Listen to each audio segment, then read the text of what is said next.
my name is Christine Bowen, and this is a novel review on the book written by Emmanuel John called Addiction: Am I Powerless? And Self-Assessing a User's Guide to the Truth. It's a self-help guidebook on addiction, and everything I'm going to discuss today are all important factors that have been learned in my Psychology of Addiction course, and also in this book for diagnosing, dual diagnosing, and treatment of addiction. Without those in mind, a counselor would not be able to make educated and well-informed treatment plans, and both this class that I've learned through Aspen University and from this book have been extremely helpful for my future career as a counselor. And so with that being said, I'm going to start discussing the book. As I said, it's a self-help guide. The sole purpose of the book is to help those that are suffering from addiction, but it can also be used for informative reasons. It even states in there that it's used primarily for assessing if you suffer from addiction, but it can also be used to educate as well. And the first part I want to discuss is, just like in any 12-step program, the first step is to admit that there's a problem. And the book starts with discussing that the first step is admitting that the person reading the book is finding a way to seek help. In which case, the first step is actually admitting that they're powerless, which is where the title comes from. Sometimes that person may be in denial, and that's typically a defense mechanism. Usually if the person is in denial, they are essentially alone. They don't feel like they have a problem, but everyone else around them does.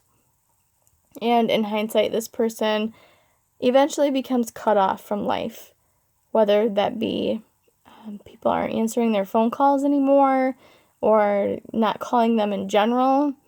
They might even lose their job or their loved ones in the end. And the person that is experiencing this typically just thinks it's a run of bad luck, that they don't take responsibility for the problem they're suffering from. And there are two major perspectives that the book starts off with, and it's actually called the Sinner chapter because in the start of the models, which are the wet and dry model for this instance, is they were viewed as sinful activities. The dry moral model was drinking of any kind was a sin. And then the wet moral model was those who drank too much was also viewed as sinful. But they had clear boundaries that past a certain point of, the drinking, you're drinking too much, and that is what makes it sinful. And then it goes on to the impaired model. And at this time, people were viewed as lushes, and is actually a breakthrough, though. They weren't viewed as sinful anymore. They were viewed that they had no control over what they were doing, and it was actually a condition. They were being viewed as if they had a disease. And addiction treatment is always evolving.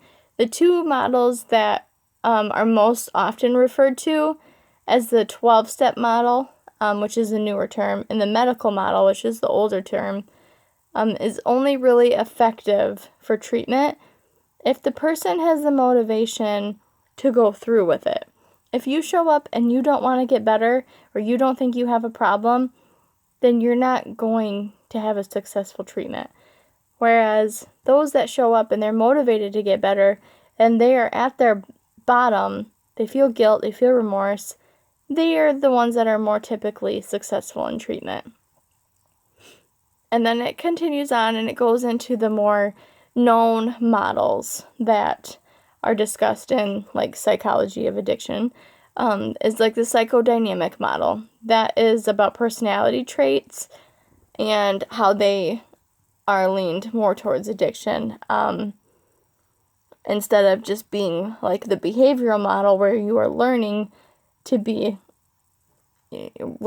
act as if learning to act upon addiction, whereas the psychodynamic model is a personality trait.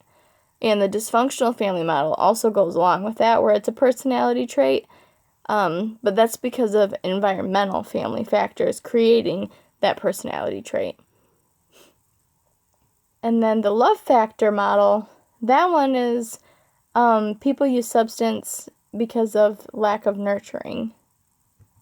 And then there are two more models that I'll discuss from this book, and it's the new medical chronic disease model, which is the genetic predisposition or the inability to reverse the effects of addiction, which is, you start to dive into the substance abuse, and the more that you use it, the more you need it.